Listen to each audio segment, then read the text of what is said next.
This is the story of a man named Stanley.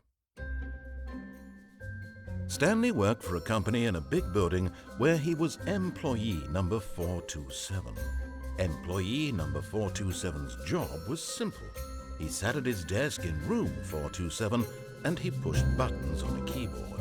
Orders came to him through a monitor on his desk, telling him what buttons to push, how long to push them, and in what order.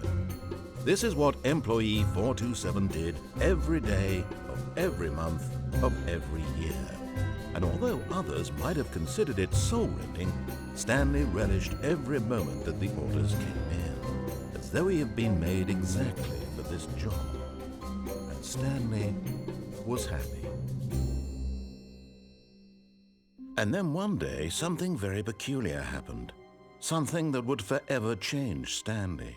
Something he would never quite forget. He had been at his desk for nearly an hour when he realized that not one single order had arrived on the monitor for him to follow.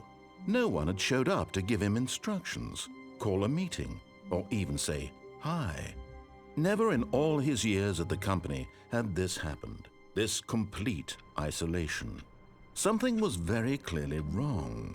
Shocked, frozen solid, Stanley found himself unable to move for the longest time. But as he came to his wits and regained his senses, he got up from his desk and stepped out of his office.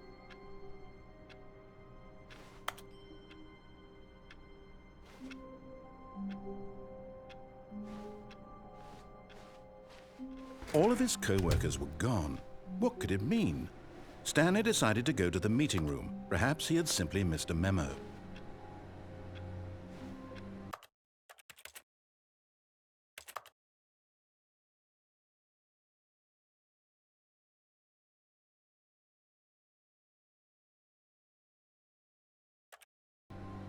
No matter how hard Stanley looked, he couldn't find a trace of his co-workers.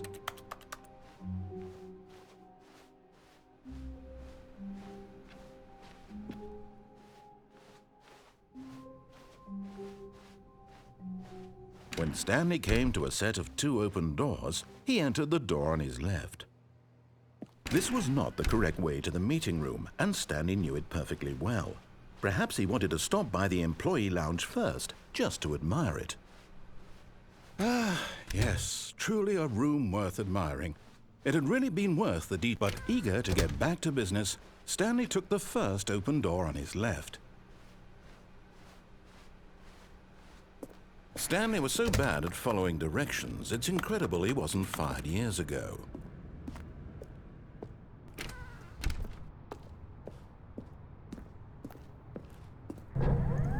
Look, Stanley, I think perhaps we've gotten off on the wrong foot here. I'm not your enemy, really, I'm not. I realize that investing your trust in someone else can be difficult, but the fact is that the story has been about nothing but you all this time. What? Really? I was in the middle of something. Do you have zero consideration for others? Are you that convinced that I want something bad to happen to you? Why, I don't know how to convince you of this, but I really do want to help you, to show you something beautiful. Look, let me prove it. Let me prove that I'm on your side. Give me a chance. Now listen carefully, this is important. Stanley walked through the red door. Aha, perhaps you misunderstood. Stanley walked through the red door. I still don't think we're communicating properly. Stanley walked through... All right, fine, go ahead, Stanley. You want to know so badly what's out there? You want to find out what lies at the end of this road you've chosen? Well, don't let me stop you. You see? There's nothing here. I haven't even finished building this section of the map, because you were never supposed to be here in the first place. Broken rooms, exposed developer textures. Is this what you had wanted? Was it worth ruining the entire story I had written out specifically for you? Do you not think I put a lot of time into that? Because I did. And in the end, it was all for nothing, because this is what you wanted to see. Help me here, Stanley. Help elucidate these strange and unknowable desires of yours. What would have made this game better? What did you want to see? Vehicles? Skill trees? Work with me. You've given me absolutely nothing so far. Tell you what, let me take a stab in the dark at a new design, and you can give me some feedback. There we go. A third option. This already feels leaps ahead of where we were before. Go ahead, Stanley. Take it for a spin. Okay, I'm going to stop you there. Now, tell me about your experience with this new version. Would you say that the game benefited from allowing you more choices? Feel free to be honest. I'm looking for some real critical feedback here. Aha! You see, I knew I was onto something. Where do these flashes of inspiration come from? How did I know the game needed a third door? Well, it's instinct mostly, a calling in your gut. I really couldn't say where the idea came from, except that I felt it in my soul. You can't teach that, Stanley. Don't even try. Here, based on the data from your previous playthrough, I've compiled a new version. And to be perfectly candid, I think I've knocked it out of the park with this one. Let's take a look. Now, would you say that competitive leaderboard helped you feel motivated to keep walking through doors? Again, honest answers, please.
All of his co-workers were gone. What could it mean? Stanley decided to go to the meeting room. Perhaps he had simply missed a memo.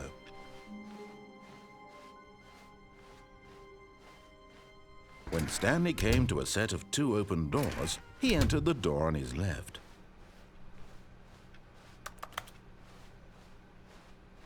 Yet there was not a single person here either. Feeling a wave of disbelief, Stanley decided to go up to his boss's office. Coming to a staircase, Stanley walked upstairs to his boss's office.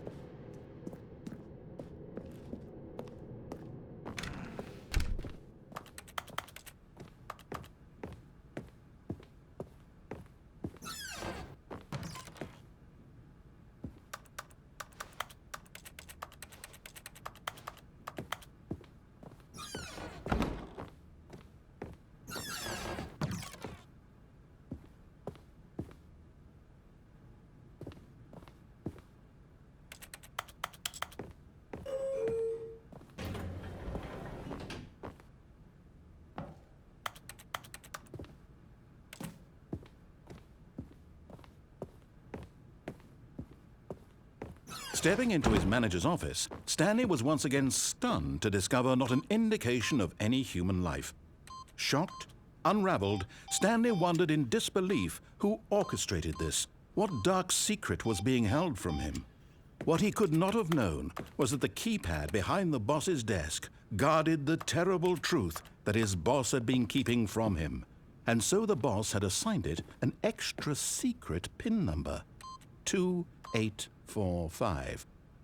But of course, Stanley couldn't possibly have known this.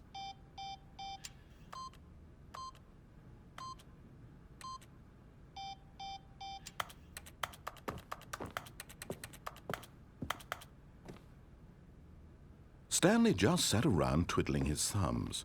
Trying to input anything on the device was useless, since he could never possibly know that the combination was 2845.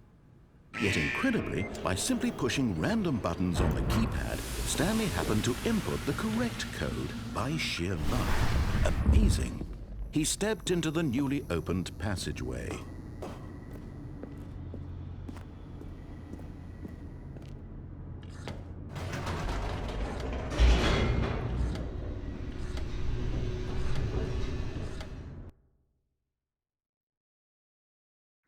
Descending deeper into the building, Stanley realized he felt a bit peculiar.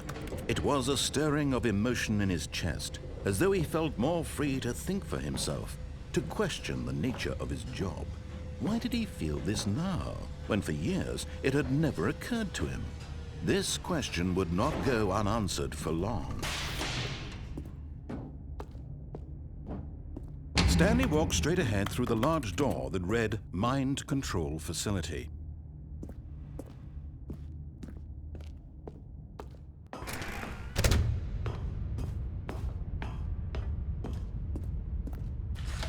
The lights rose on an enormous room packed with television screens.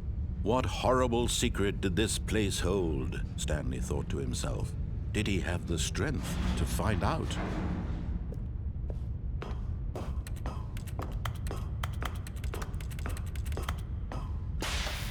Now the monitors jumped to life, their true nature revealed.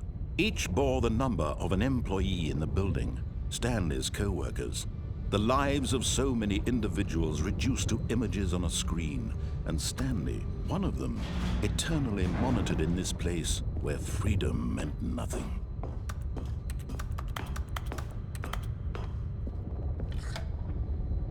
This mind control facility, it was too horrible to believe. It couldn't be true. Had Stanley really been under someone's control all this time? Was this the only reason he was happy with his boring job? That his emotions had been manipulated to accept it blindly? No, he refused to believe it. He couldn't accept it. His own life in someone else's control? Never! It was unthinkable. Wasn't it? Was it even possible? Had he truly spent his entire life utterly blind to the world? But here was the proof. The heart of the operation. Controls labeled with emotions. Happy, or sad, or content. Walking, eating, working. All of it monitored and commanded from this very place. And as the cold reality of his past began to sink in, Stanley decided that this machinery would never again exert its terrible power over another human life. For he would dismantle the controls once and for all.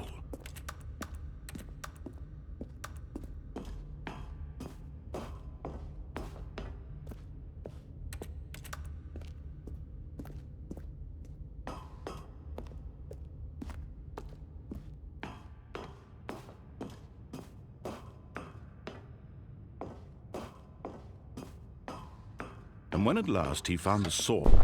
Oh, Stanley, you didn't just activate the controls, did you? After they kept you enslaved all these years, you go and you try to take control of the machine for yourself. Is that what you wanted? Control? Oh, Stanley, I applaud your effort, I really do. But you need to understand, there's only so much that machine can do. You were supposed to let it go, turn the controls off, and leave. If you want to throw my story off track, you're going to have to do much better than that. I'm afraid you don't have nearly the power you think you do. For example, and I believe you'll find this pertinent, Stanley suddenly realized he had just initiated the network's emergency detonation system. In the event that this machine is activated without proper DNA identification, nuclear detonators are said to explode, eliminating the entire complex. How long until detonation then? Let's say, 2 minutes. Now this is making things a little more fun, isn't it, Stanley? It's your time to shine. You are the star. It's your story now. Shape it to your heart's desires. Oh, this is much better than what I had in mind. What a shame we have so little time left to enjoy it. Mere moments until the bomb goes off. But what precious moments each one of them is. More time to talk about you, about me, where we're going, what all this means. I barely know where to start. What's that? You'd like to know where your co-workers are? A moment of solace before you're obliterated? All right, I'm in a good mood. You're gonna die anyway. I'll tell you exactly what happened to them. I erased them. I turned off the machine. I set you free. Of course, that was merely in this instance of the story. Sometimes when I tell it, I simply let you sit there in your office forever, pushing buttons endlessly and then dying alone. Other times, I let the office sink into the ground, swallowing everyone inside, or I let it burn to a crisp. I have to say this, though, this version of events has been rather amusing. Watching you try to make sense of everything and take back the control wrested away from you, it's quite rich. I almost hate to see it go. But I'm sure whatever I come up with on the next go-around will be even better. My goodness, only 34 seconds left. But I'm enjoying this so much. You know what? To hell with it. I'm going to put some extra time on the clock, why not? These are precious additional seconds, Stanley. Time doesn't grow on trees. Oh dear me, what's the matter, Stanley? Is it that you have no idea where you're going or what you're supposed to be doing right now? Or did you just assume when you saw that timer that something in this room was capable of turning it off? I mean, look at you, running from button to button, screen to screen, clicking on every little thing in this room. These numbered buttons, no, these colored ones, or maybe this big red button, or this door. Everything, anything, something here will save me. Why would you think that, Stanley? That this video game can be beaten? Won? Solved? Do you have any idea what your purpose in this place is? Stanley, you're in for quite a disappointment. But here's a spoiler for you. That timer isn't a catalyst to keep the action moving along. It's just seconds ticking away to your death. You're only still playing instead of watching a cutscene because I want to watch you for every moment that you're powerless, to see you made humble. This is not a challenge, it's a tragedy. You wanted to control this world, that's fine. But I'm going to destroy it first, so you can't. Take a look at the clock, Stanley. That's 30 seconds you have left to struggle. 30 seconds until a big boom and then nothing. No ending here, just you being blown to pieces. Will you cling desperately to your frail life, or will you let it go peacefully? Another choice. Make it count, or don't. It's all the same to me, all a part of the joke. And believe me, I will be laughing at every second of your inevitable life from the moment we fade in until the moment I say, happily ever after.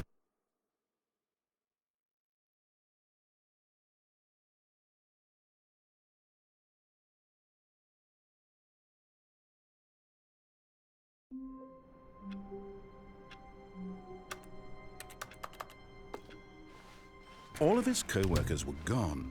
What could it mean? Stanley decided to go to the meeting room. Perhaps he had simply missed a memo.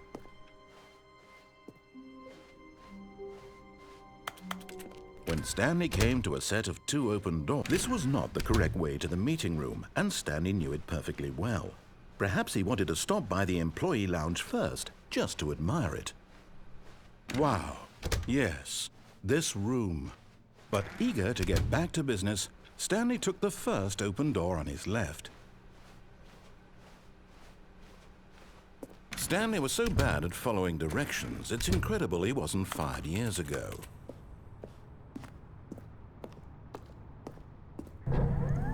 Look, Stanley, I think perhaps we've gotten off on the wrong foot here. I'm not your enemy, really, I'm not.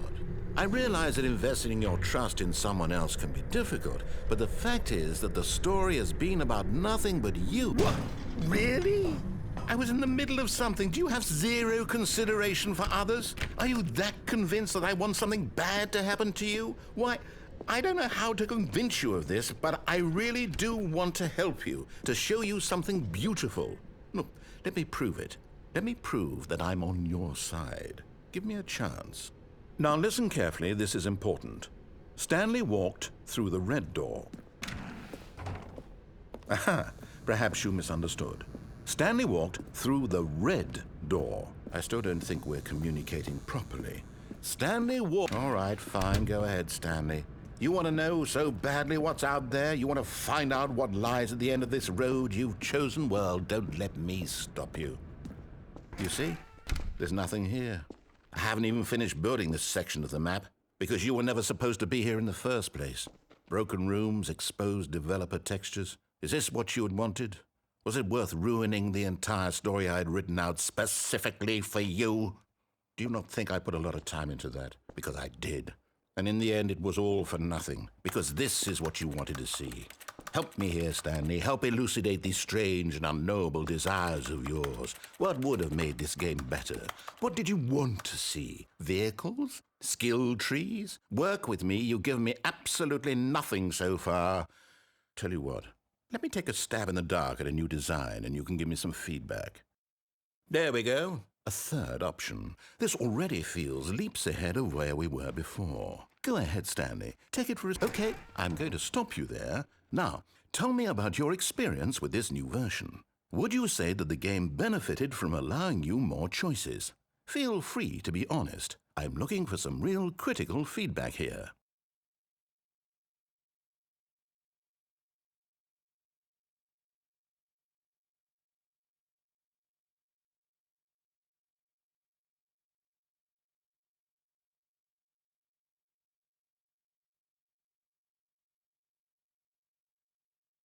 A 1? I mean, I can understand if you had reservations, you saw ways the game could be improved to more fully express itself mechanically and artistically, but a 1? That's not even helpful. What am I supposed to do with that? But I guess it isn't my place to judge. Here, based on the data from your previous playthrough, I've compiled a new version. And to be perfectly candid, I think I've knocked it out of the park with this one. Let's take a look.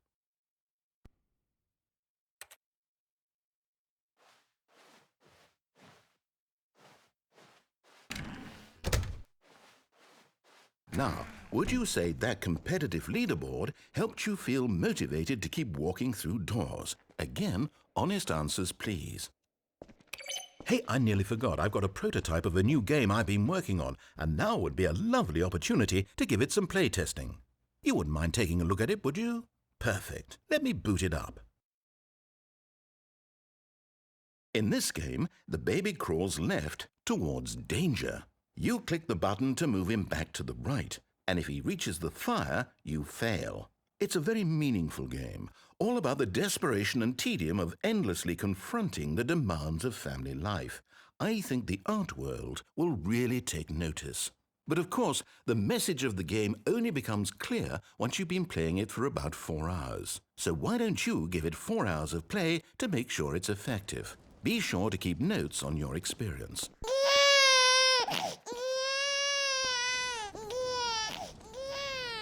You heartless bastard. Did you do it because you hate babies or purely to spite me? Because if it's the latter, well, I don't know what to do. I'm completely out of ideas. I can't think of a single thing that might improve the experience for me. I'm not even going to try. I'm out, I'm done. It's over. Thank you for playing. Your input was extremely valuable. Oh, hey, since my game was so awful, why don't we play someone else's game, just to ease the pain? Let's see. What do we have here? Yes, this seems like it'll work. Let's give it a shot.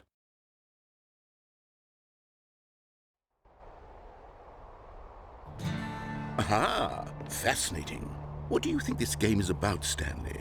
What's our backstory? What is our motivation? Well, it seems obvious to me that you are meant to play as a creepy man spying on innocent civilians below you from up high in your creep tower, perhaps for some sort of twisted erotic purpose. Yes, that must be it. What a fascinating venture into the experience of total mental depravity. So far, I love everything about this game, Stanley. And it seems there's even more. Come, let's venture outward and see what else is out there.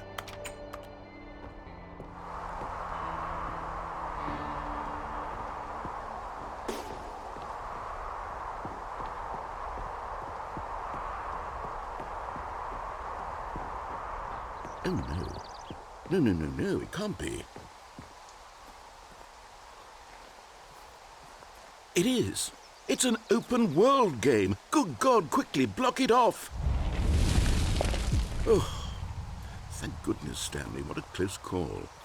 You nearly wandered off into that thing. That big, open, just wandering around. No right or wrong directions. No path to follow. You can just go in any...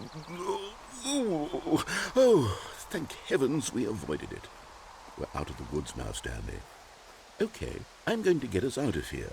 Let's find another game. Preferably something with walls. Something with nice, big, insurmountable walls. Okay, I think this will be just the thing.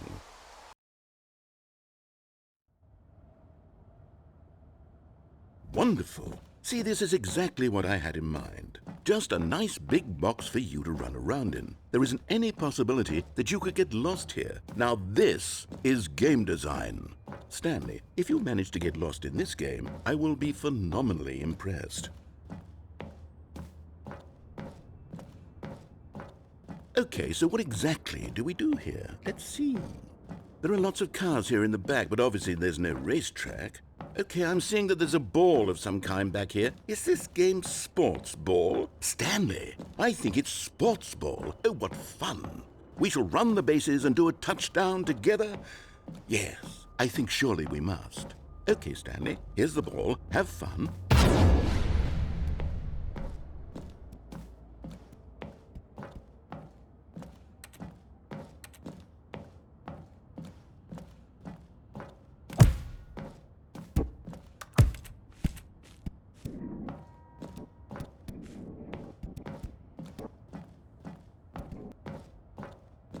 Hold on. What are you doing?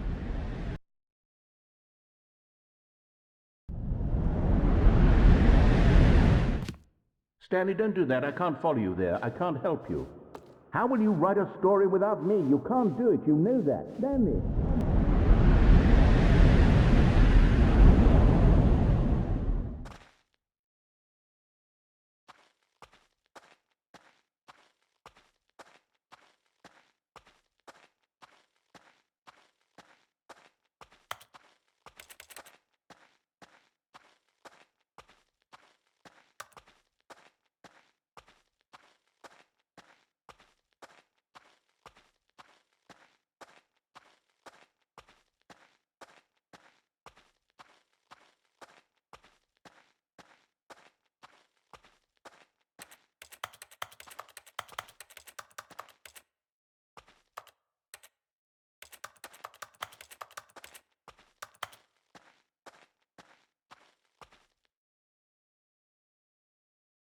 I wonder what he found.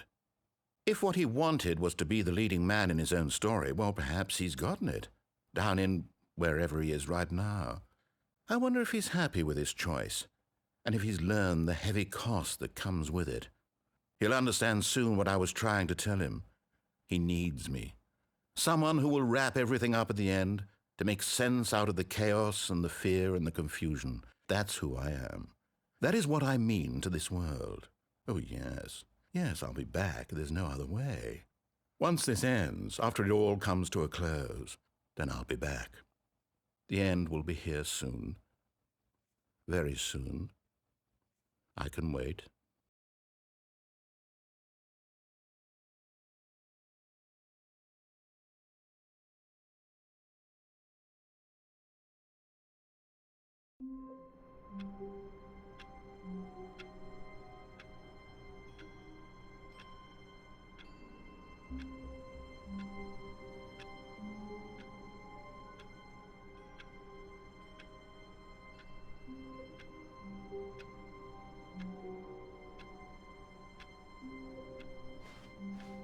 All of his co-workers were gone. What could it mean? Stanley decided to go to the meeting room. Perhaps he had simply missed a memo.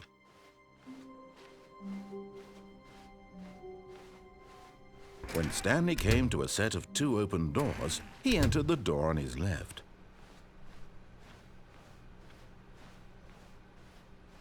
Yet there was not a single person here either. Feeling a wave of disbelief, Stanley decided to go up to his boss's. Coming to a staircase, Stanley walked upstairs to his boss's office. But Stanley just couldn't do it.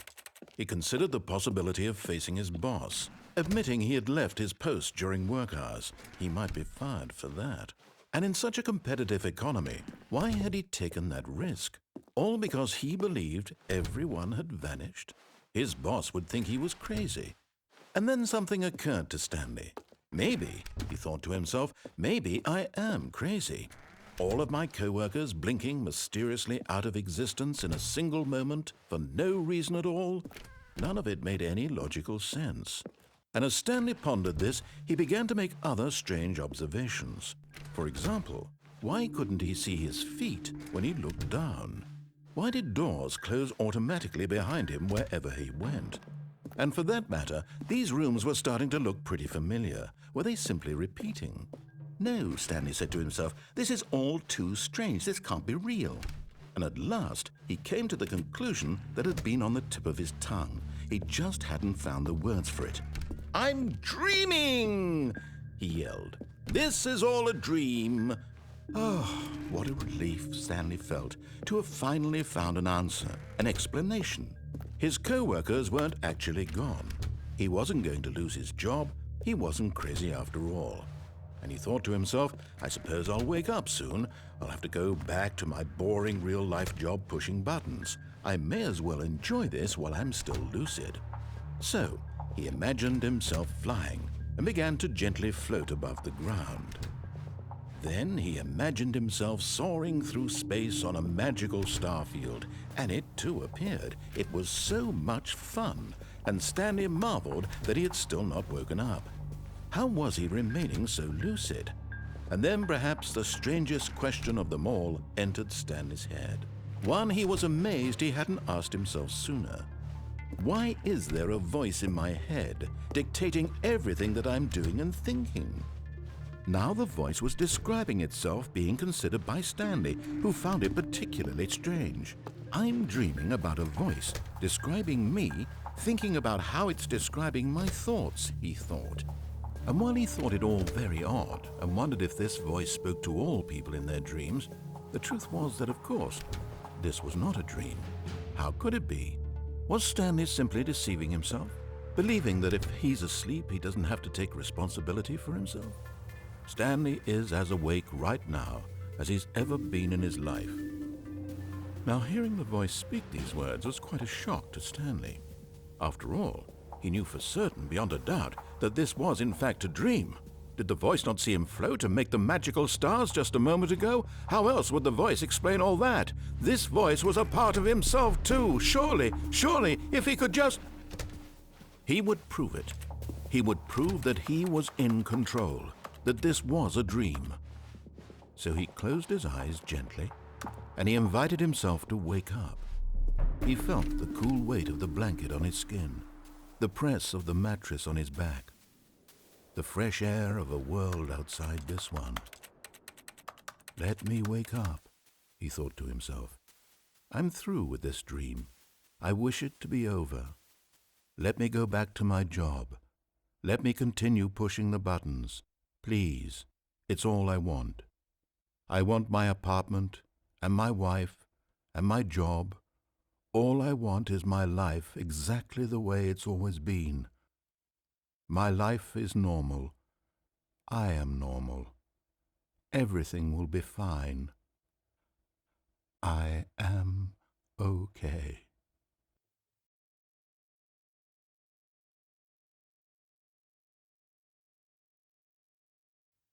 Stanley began screaming. Please, someone, wake me up. My name is Stanley. I have a boss. I have an office. I am real. Please, just someone tell me I am real. I must be real. I must be. Can anyone hear my voice? Who am I? Who am I? And everything went black.